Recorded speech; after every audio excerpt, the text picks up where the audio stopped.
Good evening, everybody, and welcome to Charlton Live, sponsored by PSF Steel Limited. My name is Louis Mendes. Hope you guys are all well on your Thursday evening. This is the big match preview. On tonight's show, we will be looking back at a quite remarkable performance over at Adams Park on Monday as the Addicts beat second place Wycombe by 4-0 in a game we had to win to keep alive our hopes of a top two finish. Well, we did that, and now we've got to go again this Saturday, a trip up to now second place Wrexham, to try and see if we can extend our hopes of a top two finish until the final day of the season. Joining me to look back and forward at those two massive games. First up, top right, it's Tom Willing. How you doing, Tom? Yeah, I'm all right, mate. This is it's getting fun, isn't it? Getting interesting.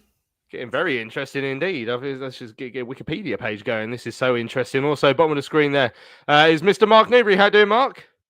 I'm all good, mate. I'm all good. It is nail biting, hair pulling if you've got it, and all that kind of stuff before the last games. Lord knows what hair you've been pulling. But yeah, lovely stuff. Right, so yeah, on tonight's show then, as I said, we'll be looking back at that win against Wycombe. We're going to hear the goals shortly. We're going to hear from the Addicts boss, Nathan Jones. We're going to hear from the Addicts defender and goal scorer, Lloyd Jones, as well. Then we will look ahead to the trip to Wrexham. Absolutely massive game. We've got Andy from the Fearless in Devotion pod coming on to tell us all about Parky's side. We've got Nathan Jones as well as we look ahead to that trip to the Circus, as was once said, but is now no longer being said, about ahead of Saturday's game. Joining us in the chat as well, those of you already there, Sam is in there. Our very own Sam says, I can't wait for Saturday. The Nerves are also here, hoping we get another outstanding performance like on Monday. BBX on, says second place is back on. Gary is in there, Danny's in there, Robert, Tom, Michael, Paul, Shiny Phil, all hell let loose is in there, Joseph, Alan, Kevin, Ethan, loads of you in there. Let us know your thoughts. What did you make of the win at Wycombe? Like I say, remarkable win, excellent performance, plenty of great stuff in there. How are you feeling ahead of this game with Wrexham on Saturday? Do you think we can do it? Can we go up there?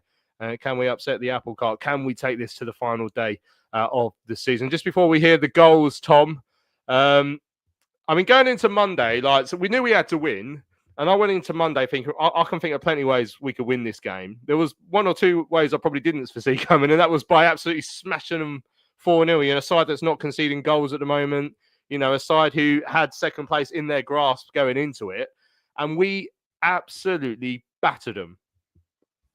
Yeah, when I was stood in that little car park and it started raining and I was thinking about the walk back to the station, which takes forever, I was like, why exactly did I come here? And then scored those two quick goals. And I was like, oh, yeah, that's why.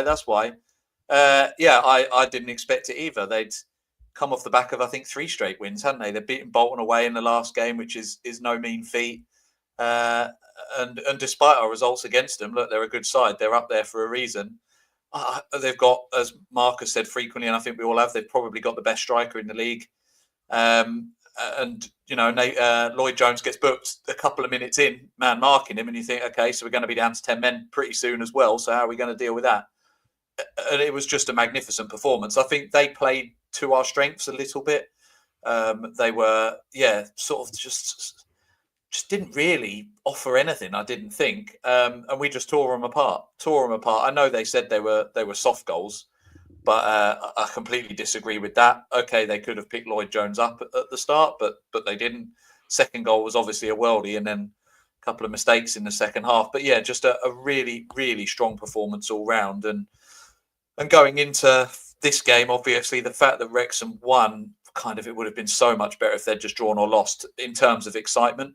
Obviously, the Wrexham fans aren't going to think so, but it's still possible that we can get top 2, and that's so exciting now to go into those last 2 games still with that to play for, albeit it's unlikely now with the points gap. But it was just a really, really good performance, and if it is to be the playoffs, just another one for the momentum building. Because we are, as we've said recently, the team to beat at the moment. We are the team in form, and that just added to that. So delighted with it. Stood up to pressure, had to win it, and did. It was just a great day out in the end. Lovely little day it was. Isaac said he was glad that I was able to confirm the graph is looking healthy after the Wycombe game. So that was you then, Isaac, who shouted up. We were stood on the pitch waiting for the interviews, and I heard a voice from the away, and Louis, how's the graph looking? I was like, it's really healthy. And then I had to explain to a very bemused local journalist what I was talking about. A Wycombe guy who had no idea. But yeah, that was good to see you, Isaac. Right, let's have a listen back to the goals then from Charlton TV. Of course, Brownie was alongside Greg and Terry. On the left, trying to go past his man. Does so, drills the ball out across. Jones with a shot, and it's in! Jones has connected and given Charlton the lead underneath the crossbar and in. And that's an outstanding start for Charlton. Doherty with all the hard work down the left-hand side. It almost looked like Wycombe had given it up and it was going out, but he dragged it back, and Jones on hand to finish. Yeah, listen, it's wonderful work from Doherty. First and foremost, he's in a great position to win the seconds. It's an important part of all aspects of football, is keeping control of the ball on those knockdowns on the seconds. He drives forward to the line. It's a brilliant cutback. On his weaker foot, he finds Jones about 9-10 yards out, who meets it with a little half volley. It's no more than a stab half volley. I'm not sure Norris is going to go down in glory there. I think that's poor goalkeeping, but we couldn't care less. The pound here towards that man. Jones wins the header back across. Comes back to Berry. First time effort, and it's a brilliant strike. Charlton have doubled their lead, and it's a brilliant strike from Luke Berry. The man who makes goals look simple.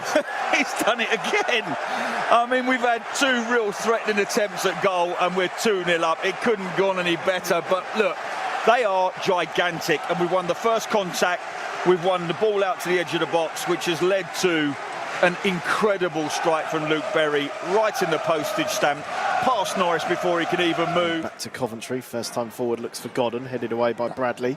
Touchdown from Simons, goes back to Norris, takes a touch and slips, and Godden touches it. Can Godden score? He can! Charlton get the third! Matty Godden! With the persistence to get to the ball as Norris slipped, and Godden stayed on his feet and gets Charlton a valuable third. You don't like to see it, but you do like to see it. I do feel for Norris, but credit to Matty Godden. He took the risk, he took the gamble, he shut down. The slip is very timely for him. It rebounds off Godden. His swing still looking good. Handicap +1 does make me jealous, but what a time for that to happen. Charlton fans up in arms, 3-0. Wycombe again stunned into silence. Here's Small on the right-hand side. Small held up by Leahy. Cuts inside Small, left-footed cross, decent looking one, Anderson! Charlton have a fourth! And Nathan Jones runs down the touchline, and knee slides as Corey Anderson, the substitute, wins the header beyond Norris, and Charlton have a fourth. Shell-shocked, they're absolutely shell-shocked. Godden does brilliant initially with his run into the channel, well found, ball stays in play. We talk about that ball outside the penalty area but staying in play. Godden gets on it first, turns, drives Wycombe back into the penalty area. He finds a ball out to the edge of the box. It finally gets across to Small on that far side. That's what good wing play is. A touch from one side to the other, get you half a yard and deliver, because that allows the guys in the box to make their runs and time their runs. Anderson is brilliant in terms of where he stood, the arrival at the right time, and how he guides that ball past Norris into the... It's not even in the corner, but guides it past him. Because he's only 6 yards out, the keeper can't react. But that is a magnificent goal from front to back. You see, when I put the commentary highlights together, I don't really actually listen to them. I'm just sort of doing them. But when you listen back to that there, you have to say that was absolutely brilliant commentary from Greg and Tell and Brownie, and it put a smile on a lot of people's faces listening back to that. So well done to the boys for that. And well done to the boys on the pitch who made it possible with that performance, Mark. I mean, as I said, I genuinely thought we were going to go there and win. I felt confident going into that, but I didn't see a statement victory quite like that coming. I didn't think there was going to be that much between the two sides, but we were just, to a man, absolutely superb on the day. Oh, we were. And it's funny because over the last few weeks, when we've been talking about the games coming up, the games which I expected to be bitty, horrible games, we've looked silky, smooth, in control. The games where you're thinking, okay, we can really do something here, they've become the bitty games. And, Wycombe game, I really thought, it was going to be one of those bitty games. I expected more from Wycombe. I mean, I thank their manager for sticking near post Norris in goal. Always nice to see. He wasn't very gracious, their manager, about us. I mean, I've seen some of their other commentaries from their fans saying we thoroughly deserved it, which we did. I think anyone in neutral watched that would have seen one team and one team only.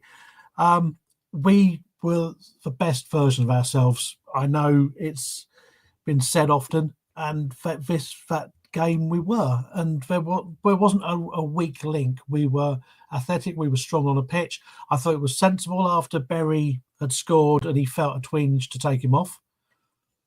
2-0 up, and you don't want to risk it for 10 minutes or take him off half time and it gets worse and he's out. So putting Karoy on there with his athleticism, it's sort of like Wycombe didn't try anything different, really. And it's strange for a team who have been up in the top four for so long. They didn't have anything about them which made me go, oof. And I'd said before, and like Tom said, I waxed lyrical about Kone, but most of our fans are saying, he's not worth £7, let alone the 7 million, which have been bandied about. So hats off to everyone. I mean, the only thing I would say, I think with Berry's goal was a fantastic goal. I think higher up in the divisions that were under VAR, that would probably been cancelled out because Gillespie really whacks their guy on the ankle as the ball comes past him, which I don't care. I don't care if he puts him to Rose's head because it's a beautiful finish. But, that would still make it 3-0. And I just think complete all round. I didn't think there was a weak link. So it's keeping it going now. Yeah, and I mean they were doing their fair share of physicality. We'll put it that way throughout the game. So I'm not too concerned about getting away with one if we did there. I mean, Dan was saying off the our work off the ball was key, closing them down and not giving them even half of a sniff of a chance. I mean, Isaac mentioned it there at the start of the second half. He said I wouldn't say I felt nervy, but the way we came out in the second half, we just looked comfortable. We just didn't look like we were going to let them do anything. And then obviously we forced them into errors because that was always going to be big that second half. The start, I mean, I was in absolute dreamland with that. I mean, as Mark mentioned, I don't think near post Norris had his finest hour. He's probably up there, but judging by the games he's had against us, but he wasn't great, was he? He had a bad day at the office, but we made him pay every time. Lloyd's finish was excellent, came from brilliant running down the left-hand side from Doherty. Berry's goal was just superb, and I love that footage from the camera that's in the away end. You can see the way it arcs into the top corner was just brilliant. Godden's pressing for the third goal. The third goal is a mistake. You look at that and go, that's a mistake. But to the untrained eye, we force him into that mistake, and that's something we do a lot. I mean, the fourth goal was marvellous because, I mean, it's Karoy Anderson who powered in and put in a header, a brilliant cross, and Anderson's come off the bench, and everything about that goal was brilliant as well, and just everything about the whole afternoon, Tom, was a real statement now.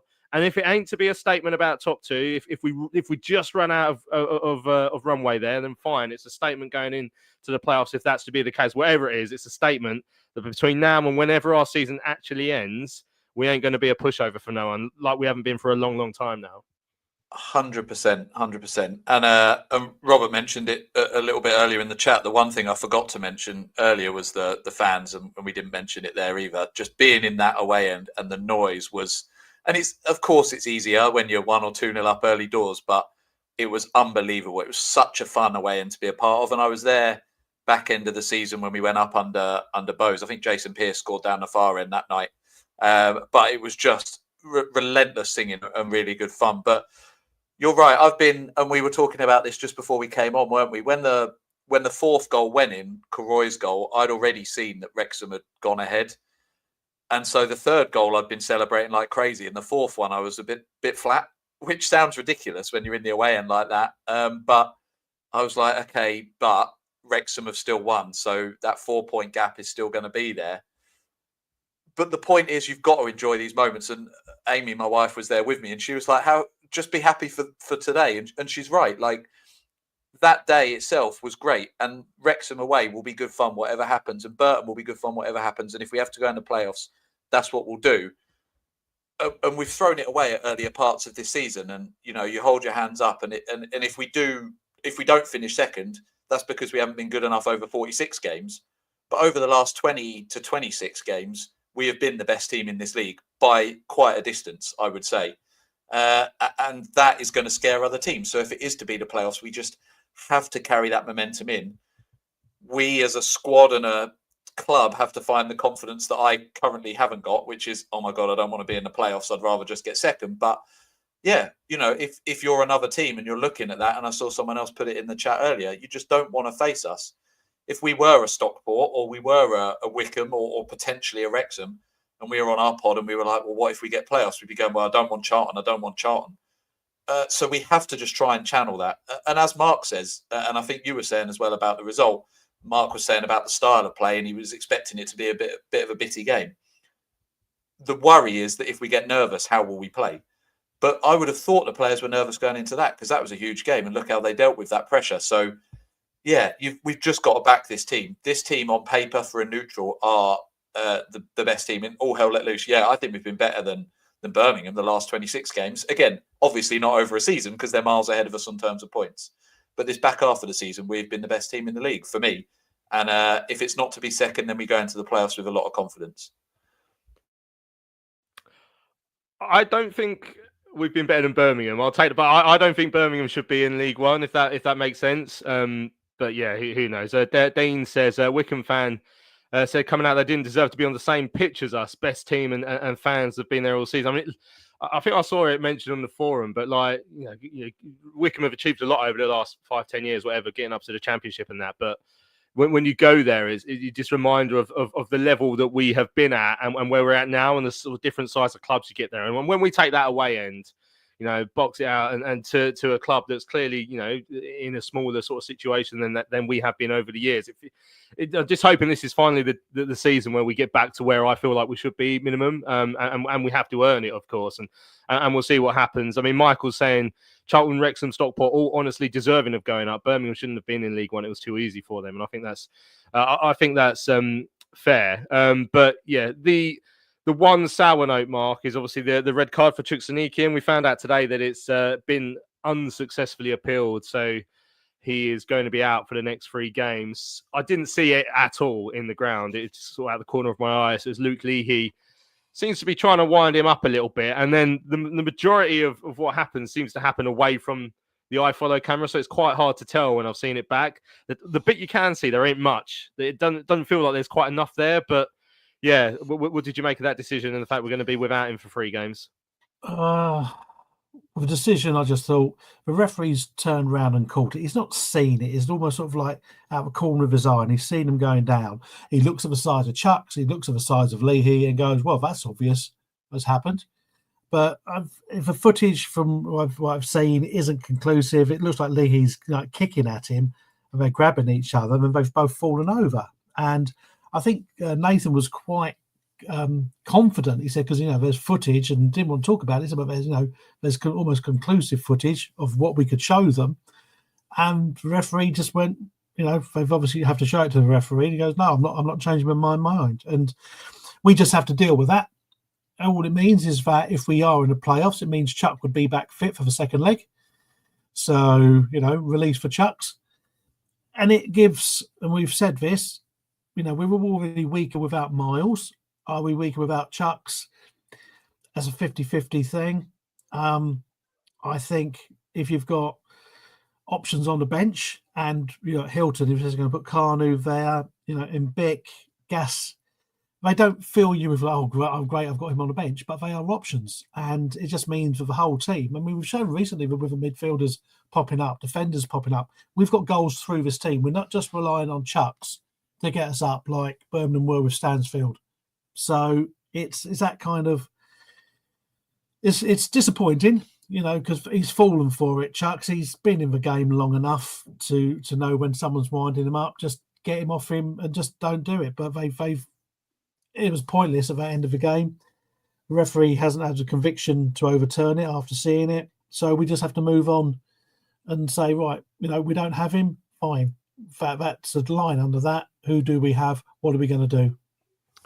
Right, let's have a listen back to what Nathan Jones had to say after the win against Wycombe. We want to talk about a couple of the things he spoke about as well. This is Nathan speaking to me after the 4-0 win over at Adams Park. Congratulations, a massive win here. What were your thoughts on the game?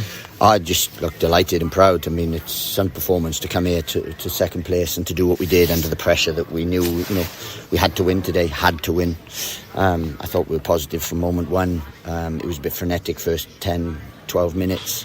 But then once it settled down, we got the first goal, got second pretty quickly, and then a good value for that. And then second half, I wanted us to step on again and to be even more aggressive, because I didn't feel when we had real quality first half. I think we give the ball away too easy, and I felt we could have got a bit more pressure, especially on their centre halves and went after their keeper, and we did.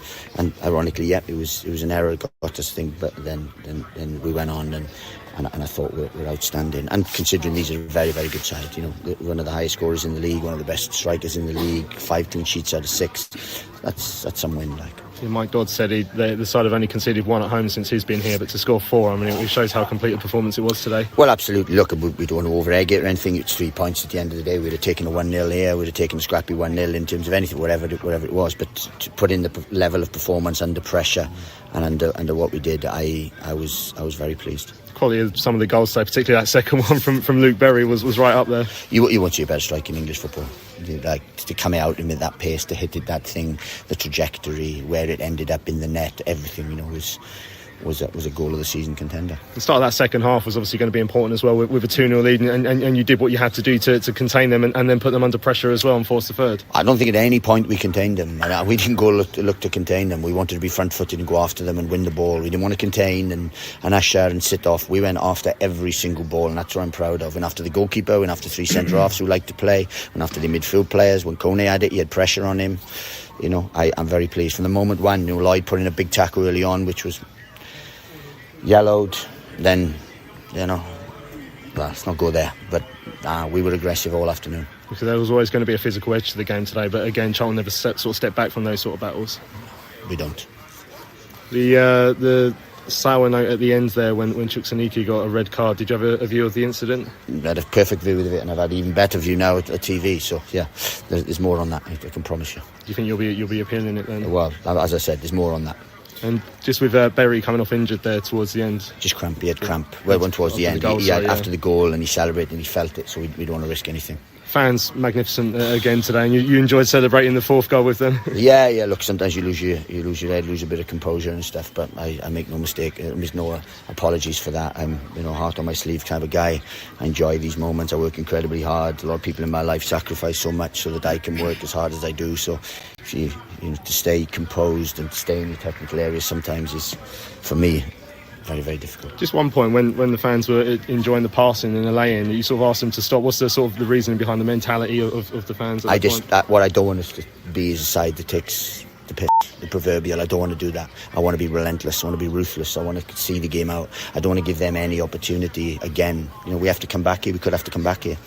So I don't want anything to cloud our mentality in terms of a swagger or anything like that. We were thoroughly professional in what we did today, and that's what I wanted to do. There we go. That's Nathan speaking to myself after the win over at Adams Park on Easter Monday. I mean, it's just a fantastic day. Fantastic celebrations from Nathan after the 4th goal. I'd say it's such a... No one seems to have this knee slide on camera, and I even missed it. Literally right in front of me. I only saw him running back up afterwards. So I only realised it was a knee slide when I saw how dirty his knees were after the game. But yeah, that was a brilliant moment. But the thing I wanted to talk about actually was as I mentioned in the interview there, and I put it on Twitter at the time, and it's not the first time it's happened over the last few weeks, Tom. But you know, we're in possession, we're 4-0 up. The away fans are giving it ole every time we pass the ball between each other. It's something that fans have been doing for years. But as it did similar to, I think it was Huddersfield at home, like Nathan sort of asked the fans not to do it again. So I asked him about the mentality. You know, what would, because obviously he is someone who controls the mentality of his team and his players, but wants to have an effect on what the fans do as well and what we do as a club and a fan base. So I asked him about that, and he's talking about, you know, he doesn't want to take the wee, that sort of stuff. What did you sort of make of that? I mean, it's a mentality that doesn't just, like I say, not just the team, it's the club, it's all of us. I think his point about that mentality is absolutely spot on. You do need that ruthless mentality. I'd be slightly concerned, if even subconsciously fans doing that has an effect on the players. Maybe for that game it does. So maybe they do relax at 4-0 up, but realistically that game's done. I'd worry that if we're doing olays for the last 10 minutes of Wycombe, and that means that the players then relax against Wrexham, I don't know how much of a difference it makes. But I suppose it goes to the point of that connection and the mentality across the side. As you say, you don't want any complacency at all. I remember seeing it against Huddersfield and finding it quite funny. So when I heard the olays at Wycombe, I immediately looked over to the bench to see if he'd do it again. And you're right. Look, he's so, as he said there, he wears his heart on his sleeve, and he's trying to control the controllables. Right? We've said this all the time about what we're doing in our performances and in our results. We talk about obviously going into this weekend, and we can only control what happens in our game, etc.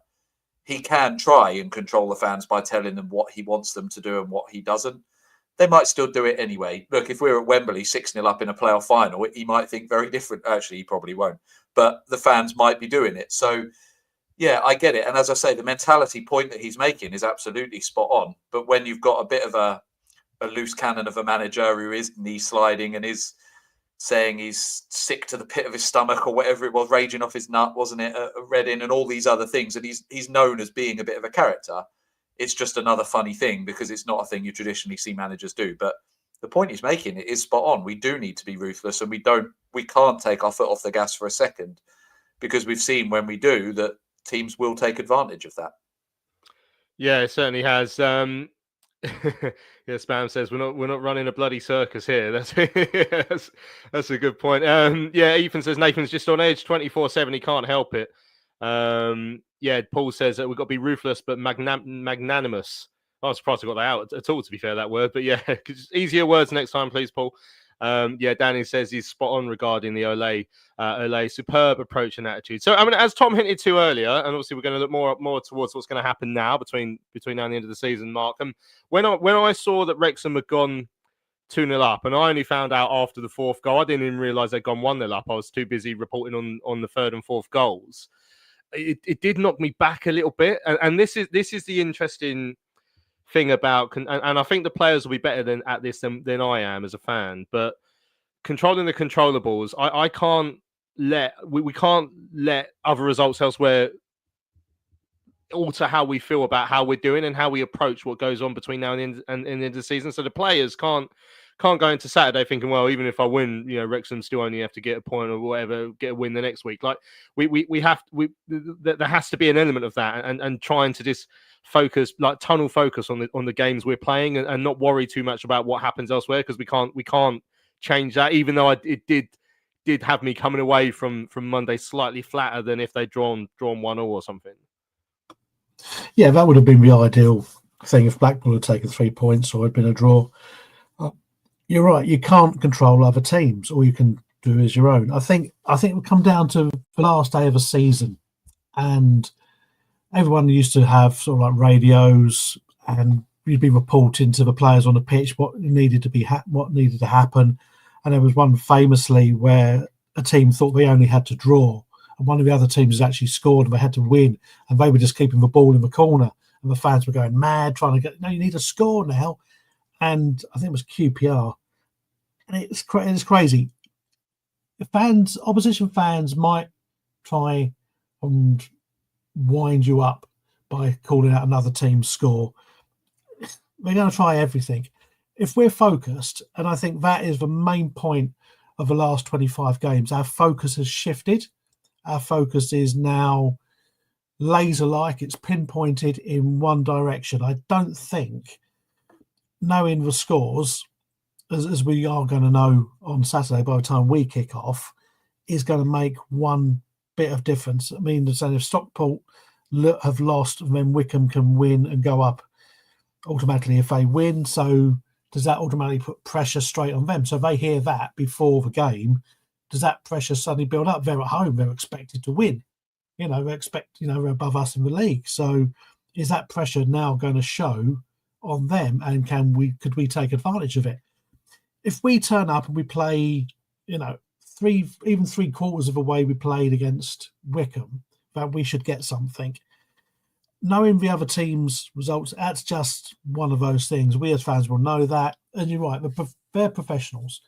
They're going to know exactly what we need to do. And like I said, I think a couple of weeks ago, there's no way Nathan, even if someone says to him, oh, this happened, that happened, is he going to use that to influence? He's just going to be saying, right, this is what we've worked on this week. This is what we need to do. That's what we need to do. He's the ringmaster on the side of the pitch. He's the one who's controlling what people are doing. And you can see that up until, Chuck's getting sent off, he's still there. He's still directing. He's still shouting at people to get into position. He's not taking it easy. He's not sitting back at 3-0, 4-0, just leaning on the dugout, chuckling away to himself. He's still there driving them on. And I think that's a massive thing for us. And I think if you look at him and, who he's coming up against with Parkinson. Now, I didn't mind Parky, and I thought he was a bit unlucky to get sacked when he got sacked from us. But, is he going to be driving them on in the same way Nathan could drive us on from the side? I don't think so. So you take the positives out of what you can and keep focus. And focus. That's literally the bottom line of everything. Yeah, and as pointed out in the chat, by Michael, it will be different Saturday, as Mark also mentioned, that Wycombe are actually playing early, so we will know what the deal is. Wycombe might go to Orient, get a big win. Orient are a good side, though, playing some good stuff at the moment. It will be a difficult game for them. But if Wycombe lose, then Wrexham will definitely be up with a win. If Wycombe draw, then I think Wrexham, even with a draw, they'd be 3 points ahead of them. With a win, again, 85, they'd definitely be up. So there will be indications of what needs to happen, and that will affect us as well. But exciting times. Right, let's just finally look back at the Wycombe game. I spoke to Lloyd Jones, the scorer of the first goal. We haven't even mentioned actually our 20th clean sheet as well of the season, an equal of the club record, which again, remarkable achievement and one that makes me very, very happy as a bit of a clean sheet merchant myself. I've always loved a good clean sheet, and that's why I've been very sad over the last 2 years. So this is Lloyd Jones speaking to me after the win at Adams Park on Monday. Lloyd, congratulations, massive win here at Wycombe. How did you see today's game? Yeah, just a really good day out. To score 4, keep a clean sheet. Can't ask for much better, really. Yeah, what were you more pleased with, the clean sheet or your opening goal? I've got to be honest, the clean sheet. Clean sheet is what I pride myself on, and clean sheet for me. Yeah, it's 20 now for the season, which is a joint club record. And what does that mean to you and your defensive partners? Yeah, I think it means a lot, especially coming off the back of last season where we kept nowhere near enough clean sheets. To turn that around and have that sort of mental strength to not shipping goals. I'm really proud of the team and the defensive unit for doing that. Yeah, you got the goal scoring up and running today, obviously with that finish early on. How important was that goal today? I think when we score first, we're a really tough side to break down after that. So I think the first goal, especially in these games, are crucial. So I didn't care who it was from. Just to get that first goal was big. It was a nice finish as well, but the second one from Berry was one of the goals of the season, wasn't it? Oh, what a finish! Honestly, I was sort of right next to it, and the ball went past my face, and I thought he can do that, little Bez. He's so good at finishing. You see it all the time in training. Anytime he gets a shot like that, I almost back him to score more than miss. So what a finish. Yeah, when you come out second half and it's 2-0, obviously we were there at Blackpool a few weeks ago when it turned. How important was that start of that second period? Yeah, we sort of said that half time because we were 2-0 up against Wycombe and we let them back in the home game. But yeah, we wanted to go and get the third goal. We don't want to just be a defensive team once we go ahead. We want to go and win 3-4-0, and that's the way the gaffer sets us up. So to have a strong start in the second half was really important for us. Yeah, and obviously, I mean, Nathan said before today you have to win 3 to have a chance of top 2. You've got the first one out the way. Looking forward to next week. Yeah, obviously be another tough game away from home, but the boys are obviously confident at the moment, and I think we're looking really good, and we just keep getting stronger and stronger. So hopefully we can cause an upset on the away to Wrexham. That away end was something special today, wasn't it? Oh, it's amazing. Honestly, them coming in numbers is just gives you an extra boost, and it's just a great feeling. And thankfully, we performed today. And how did you come through today physically? Obviously, you had a few weeks out of the side recently. How are you feeling now? Yeah, it was just more of a fatigue thing. I feel fine. And there's just a big push for the rest of the season. PSF Steel Limited is a trade supplier of steel fabrication and erection services to the new build, construction and refurbishment market in southern England. With their unrivaled depth of experience, they excel at providing their customers with high quality and cost-effective steel fabrication solutions. Their customers include national and regional house builders, such as Barratt Homes, Bellway Homes, the Vistry Group and Taylor Wimpey. They pride themselves on their service-based ethos and commitment to customer service excellence, which includes full technical backup and on-site services and support. If you would like more information, go to www.psfsteel.co.uk. That's www.psfsteel.co.uk. Hello fellow addicts, I'm so excited to tell you all about our micropub, the River Ale House. The River Ale House is based in East Greenwich. It has 6 Pub of the Year awards, an ever-changing selection of amazing beer. It's owned by Charlton fans, walkable to the ground in just 20 minutes with buses that go direct to the Valley too. If your matchday routine includes a drink with your friends, you must join your fellow addicts in the River. See you soon. Right, welcome back to Charlton Live. Just heard from the Addicts vice-captain scorer of the first goal up at Wycombe on Monday, Lloyd Jones. Quite a few people asking if he's let Kone out of his pocket yet. I mean, he let him know he was there early doors, didn't he, with that fantastic challenge. I thought booking was a bit harsh for that. I thought it was a good challenge. I asked him how he was feeling after. It sounded okay, but I guess when we're going to hear from Nathan Jones on sort of team news later, and I guess puts a bit of doubt in your mind on a couple of players. But yeah, a bit of concern there. But yeah, Alex saying 20 clean sheets, but how many clean sheet wins? Asking for a Danish egomaniac. And then Dan said 25 clean sheets and we're up, no problem. You remember that season that Nigel Atkins said we had to try and keep 25 clean sheets, and then Joe Puddyfoot worked out it took us 2 seasons to do it. Yeah, I think he meant all in 1 season. But anyway, right, let's have a look ahead to what is a truly massive game at the Big Top on Saturday. I don't know Andrew very well, so I don't know if he's going to find this funny if I call him a clown. But from the Circus of Wrexham is Andrew Pollard. Andrew, nice. really pleased to have you. How you doing, my friend? Cheers, fellas, for asking me on. Clown, the Circus, the Big Top. It's I can see where this narrative is going. But what have you made of all that? Nathan sought to clarify those comments a bit today. So maybe, I don't know if you've seen that clarification, but I guess you might be a bit used to the sort of the furore that comes with Wrexham at this moment in time. So I'm guessing this is not the first sort of comment along these lines that's happened, maybe?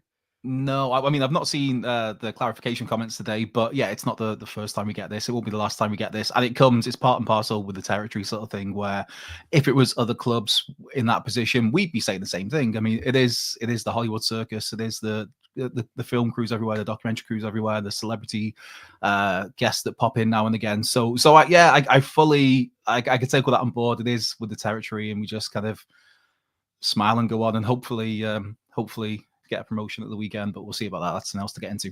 Yeah, I mean, talk us through this journey then, the last however many years the American film stars have been in, because I feel like I'm a bit of a standalone in a lot of Charlton fans. I understand why there might be a hint of jealousy and people get a bit bored of all the focus that you get, but the club itself had been through such difficult times. It's a proper club. Yeah, you've picked up a few floating fans and that, but for proper fans like yourself, it must have been one hell of a ride over the last few years. Yeah, it's kind of the surreal bit is it's not so surreal anymore. Like there was probably about 18 months ago, I was in one of the places in Wrexham at Wycombe Hall, shout out to Wycombe Hall, and somebody sent me a text message with a picture of Will Ferrell sat in another pub, the Turf, and it was just like, all right, and because it was just the weird bit is that's kind of become the norm. But no, it's we have been, like you kind of touched on there, alluded to, we've been through a lot over the years. Not saying other football fans haven't. We just got really lucky with the owners that have come in. I mean, we were very skeptical at first. Most of us were, because we've had very dodgy owners before that have literally intended to just to completely screw the club over and redevelop the racecourse ground as well for property. So we've come close to going bust. And so it was that skepticism of like, well, what would these two Hollywood stars? And to add, Ryan Reynolds is Canadian, so it's not two Americans, one American, one Canadian. Just saying. So when that came in, it's like, well, why would they be after us? And yeah, supposedly a lot of it was Rob McElhenney connected with the mining routes, the industry that we have in Wrexham, and it was apparently similar to him and his family over in Philadelphia, and going back to his family over here generations before, and that was seemingly it. But yeah, there was a lot of skepticism from myself as well in the first place, because it is like, why? The cheesy phrase was, why Wrexham? But yeah, we've been through a lot. We've been. I mean, I didn't get to see us because I wasn't born quite then, but 1978 we got promoted to the Championship, which is the highest we've ever been. And at the moment, there's a chance we could get back there, which I never thought I'd see in my lifetime, to be honest, especially after 15 years in the National League, where it was some of the football was abysmal, but you appreciate the highs because you've been there for the lows. So you just about touched on it there, Andrew, but what were your expectations coming into this season? Because obviously you have to adjust them each year because you've been doing so well. But in terms of the way that you've redeveloped the squad this year, bringing in obviously a lot of older, more experienced players, and in terms of Parky and whether he was maybe going to hit his ceiling, I guess, where did you expect to be come the start of the season, and how have you kind of adjusted those expectations through to the last couple of games? See, Tom, you say that some people would adjust their expectations. Some didn't. Some people thought we were just going to steamroller this league. Myself, I was one of those where I've had some stick for it since, and I'm happy to be where we are. But I was like, I will take 14th, 16th place consolidation. I just thought this was a season where we're on this, I hate the term journey because it sounds like you might as well throw in project and all that jazz. I can't stand that. But the ride we've been on, there was always going to be a bit where we had to take a year or two to kind of just consolidate. We can't progress from the National League through League Two, through League One into the Championship. Some people talk about the Premier League and people talk about Europe even, and it's like, whoa, hold your horses, steady on a bit. And I thought this was going to be a big year of consolidation of just stay up. That's it, really. If we get that boring, bland, lower mid-table finish, I'd have been happy with that. But there were some people who were thinking we were going to steamroller this league. And obviously, like I said, I'm very happy to be where we are in the league, but I did not see this coming at all. Hi, Andrew. Obviously, there's a couple of Charlton names, Parky, as we talked about. And obviously, you've got George Dobson. Now, he had been our player of the year 2 seasons ago, and he went, and then Alfie May went to Birmingham, and they've popped up. Obviously, we know all about Dobson, but when he came into you, did you know much about him? And obviously, you've been impressed with him this season. So how can you wax lyrical about George Dobson to an audience which understands? I like that. See, we had on Philson Devotion, our party, we had a Wigan fan on the other week, and he was waxing lyrical about James McLean, which doesn't happen often with away fans. So it was just nice to share that love a bit. But no, Dobbo, what a player, what a fella. He came in like a breath of fresh air. For the first half of the season, he was right there for player of the season, I think. He's probably been surpassed in that way by young Max Cleworth. Ollie Rathbone's had a really, really good season since he came into the team, which was around about October, November. But those first few months, and he is still performing really well, Dobbo, but those first few months, it was like, the first few games, it was like a running joke of the George Dobson Man of the Match award. It almost felt like, because then it was every single week he was just, like I said, a breath of fresh air. And it's the way we've done things is going back to the National League days where we were. The plan that was in place was to bring in players, obviously with financial incentives, because why would you drop down to the National League? But bring in League One or League Two players who have been there and done that, and with the aim to bring you back up to that level. And with Dobbo, I was surprised when he came in. When you look at the pedigree he's got there, I'm very happy he came in. I'm sorry for your loss, but yeah, the way he puts himself about on the pitch, the way he makes himself available all the time, the energy he brings to the team, whether he's covering back or whether he's bursting forward.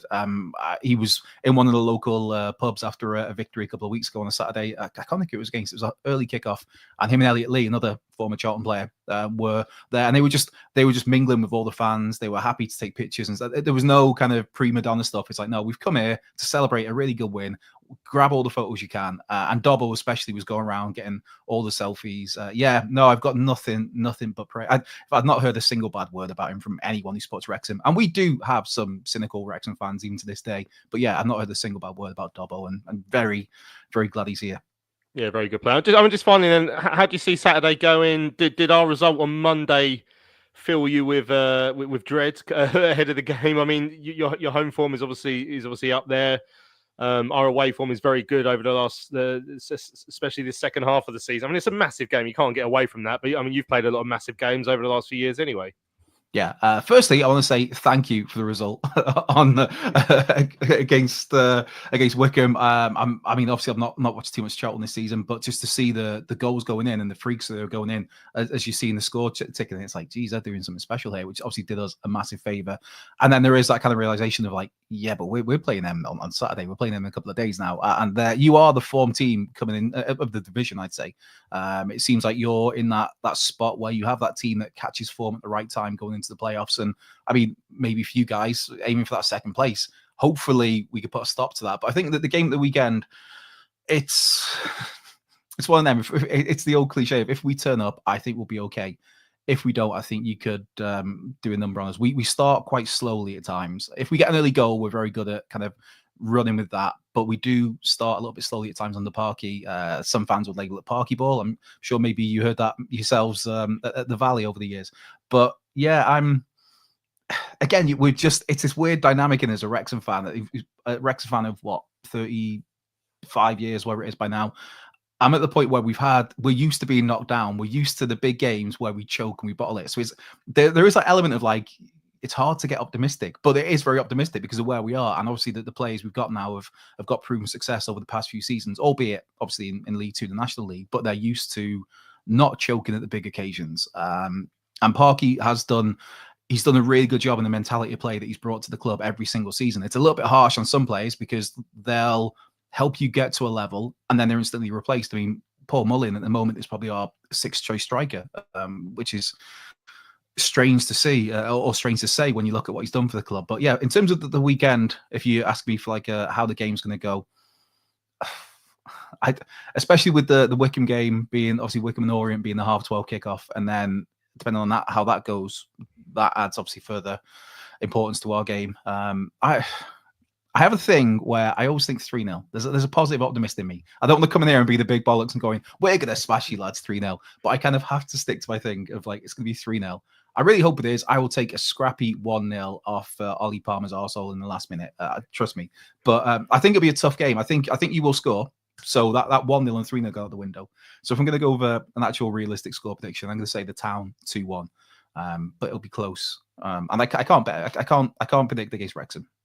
Yeah, lovely stuff. Well, Andrew, look, it's been a pleasure. I'm really looking forward to Saturday. It's my first trip to the race course. There'll be a lot of Charlton fans. Oh, you're coming up? Oh, nice. Yeah, of course. Yeah, I don't think we've played there since about the 80s. I've been to the club shop en route to Holyhead to buy a mug, but I'm really looking forward. Long story. Really looking forward to it. But yeah, cheers for your time. Good luck for the rest of the season after Saturday. Yeah, for that one game against Lincoln. Yeah. Actually, no, bad luck for that game as well. Actually, sorry, but yeah. Well, so you've got me on just to wish us all bad luck for sorry, it's ruthless this show, isn't it? Cheers for your time, mate. No worries, fellas. You have a good night. Take care. Thanks. Cheers. See you later. That's Andrew from the Fearless In Devotion podcast. Really good to hear a Wrexham point of view ahead of Saturday. Let's hear from Nathan Jones then, looking ahead to the game as well. This is what he had to say. Giving the Chuks in stoppage time was an annoyance on what was otherwise a perfect afternoon. Did you get a chance to speak to the referee, and are we going to appeal? We've appealed it unsuccessfully. So again, all I want to say is it baffles me beyond all recognition how it hasn't been. I don't want to speak too much. I don't speak too much about officials or anything. I just cannot understand how a red card was given for violent conduct, elbowing someone in the face, and then having video evidence where that clearly didn't happen, and you don't get it rescinded. That's all I'll say. Yeah, sure. Luke Berry came off with as he cramped up. Lloyd Jones looked like he was limping as he came off as well. How are they both ahead of Saturday? Look, it was a brutal game physically. You know, they were physical. They used certain tactics as well. So it was a bruising game. So look, we've had to dust them down this week, and everything's going to be touch and go before the weekend. So we'll just see. We're going to go up there in good spirits. And if whoever doesn't make it, or if anyone doesn't make it, then it's just another opportunity for someone else. With Chuck's out, I should ask about Daniel Cano as well. How is he? Is he in contention? Yeah, he's in the squad. He's in the squad, so he travels with us this week. So that's a bonus. We'd already extended our interest in the season by confirming a playoff spot.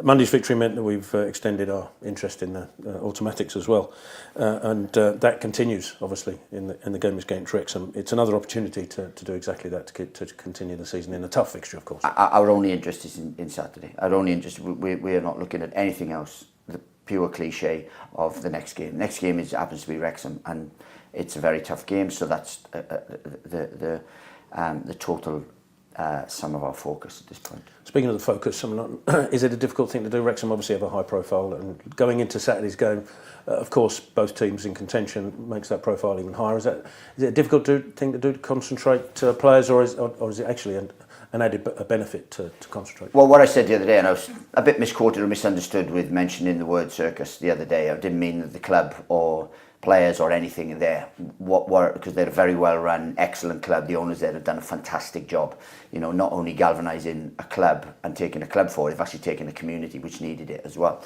And it's a Welsh community, so one that's at heart, and they've done a magnificent job. What I meant was exactly what you said. Around what follows Wrexham around is a lot of pomp, a lot of ceremony, a lot of cameras, a lot of coverage, a lot of scrutiny in terms of stuff. They've handled that very well. And I wanted to make sure that at times that can be a distraction, and I don't want it to be for our thing. So that's what I meant with that. So hopefully that clears that little tete-a-tete out. Like.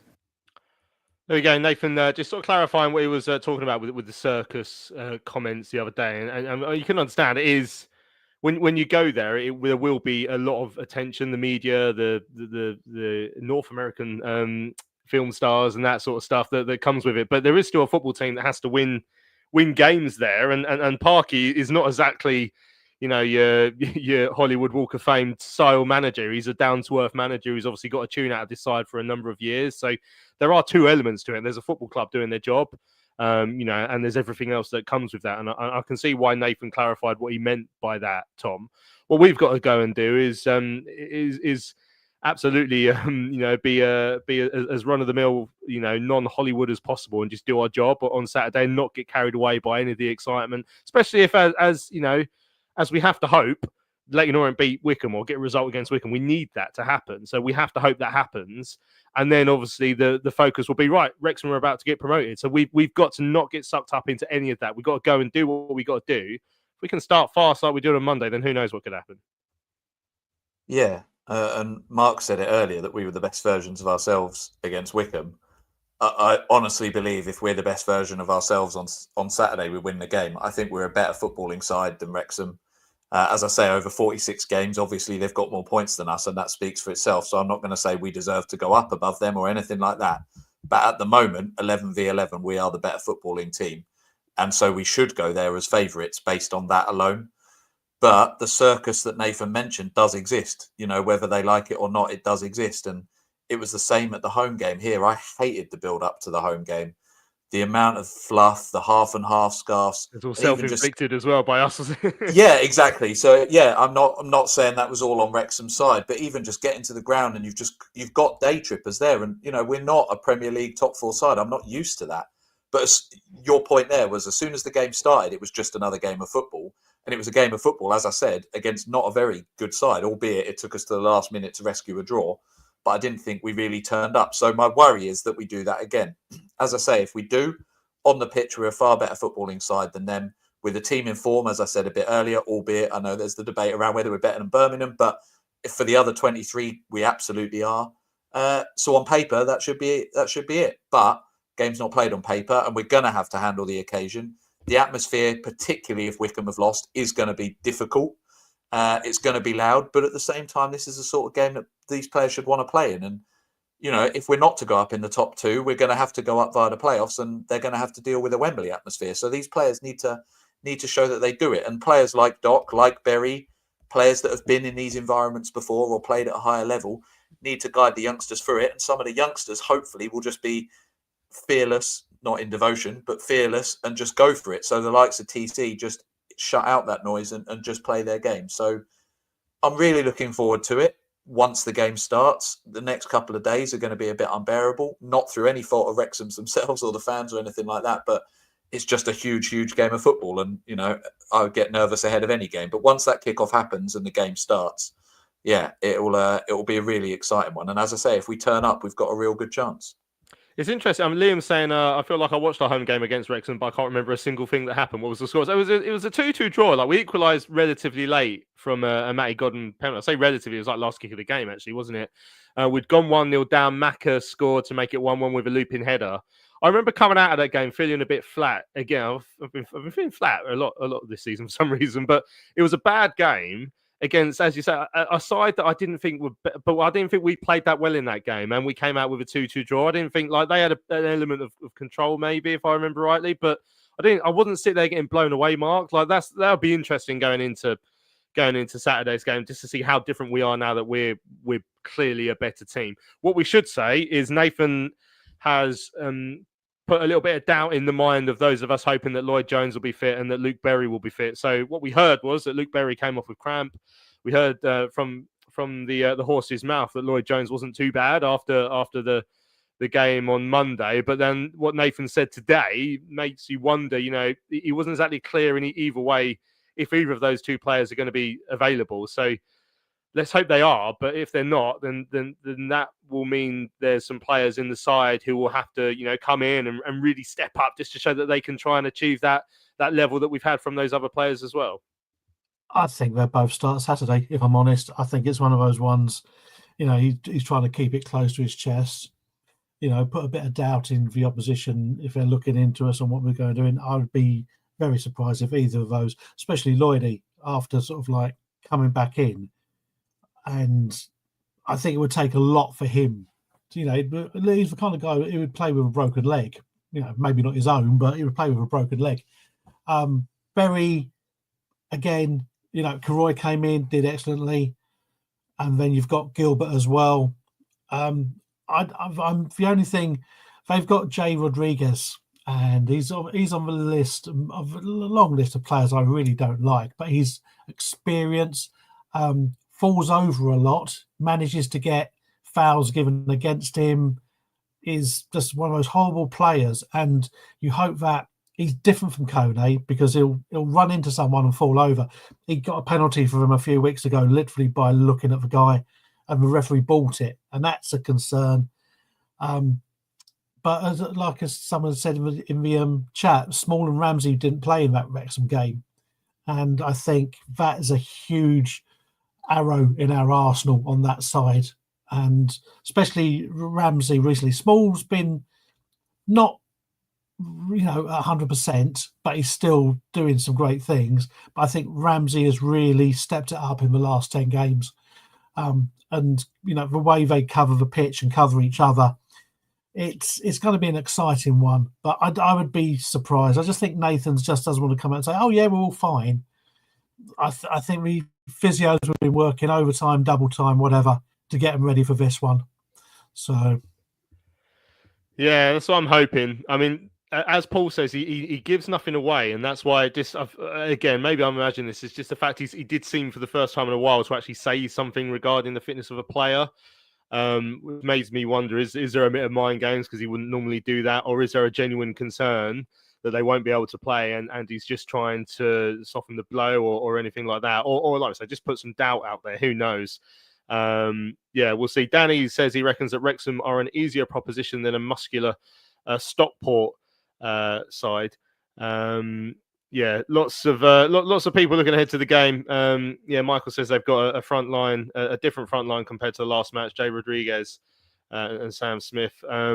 James reckons Berry will be out. Can't see how he recovers. I'm hearing Jones is 50-50. Also noticed that Godden had ice on his knee. I mean, you always get people with various ice patches after games. That happens more often than you'd realise for people who will then be fine for the next game. It's just managing stuff and that sort of thing. But let's see what happens. Massive game on Saturday. Sold out away end, which obviously comes with the territory with us these days. But yeah, it's going to be fantastic. Everyone who's going up there, I will see you up there. Really looking forward to it. Let's take this one to the final day, boys. Come on, we're definitely good enough to go up there and win. And I know that away end will certainly be good enough to try and fire those boys to a big victory on Saturday. So it's going to be a massive day for everyone going. Massive day for everyone watching at the Beanback at the Valley. Have a great time if you're doing that. If you're just watching it at home, have a great time as well. Really exciting. This is the business end. This is why we are fans of this game, because we have got a chance to achieve something really special. Right, massive thanks to everyone who's joined us in the chat this evening. Really enjoyed all your company. We look back at a fantastic win. Hopefully we've looked ahead to another one. Tom and Mark, been an absolute pleasure as it always is. Cheers, lads. Cheers, sir. Lovely stuff. Don't forget, check out our merch store, charltonlive.etsy.com. Subscribe to our YouTube channel and everywhere else that you see the pod as well. Right, I'm Louis Mendez. This has been Charlton Live, sponsored by PSF Steel Limited. We will be back on Sunday morning to look back at whatever happens against Wrexham on Saturday. Hopefully we can win and take this race for the top two down to the final day. We shall see you later. Charlton Live.